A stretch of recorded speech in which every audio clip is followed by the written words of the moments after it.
अदुवा अर्थात् जिन्जर हामीले दैनिकी एक टुक्रा अदुवाको सेवन गर्यौं भने यसले हामीलाई धेरै स्वास्थ्य लाभ दिन्छ।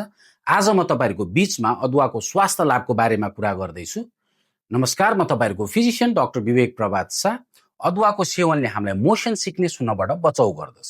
अर्थात् कतै यात्रा गर्नुभन्दा अगाडि अदुवा खायौं भने बाटोमा बान्ता हुनबाट यसले बचाउ गर्दछ। अदुवाले डिस्मेनोरियामा पनि काम गर्दछ, अर्थात् महिनावारीको दुखाइलाई पनि यसले कम गर्दछ। अदुवामा एन्टाइअक्सिडेन्ट हुन्छ, जस कारणले गर्दा यसले हामीलाई चिसो लाग्न दिदैन र चिसो लागेको छ भने पनि छिटो निको बनाउनलाई यसले काम गर्दछ।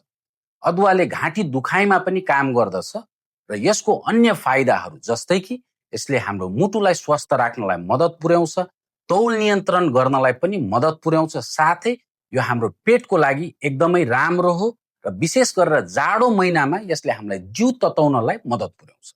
हस्त आजलाई यति नै। धन्यवाद।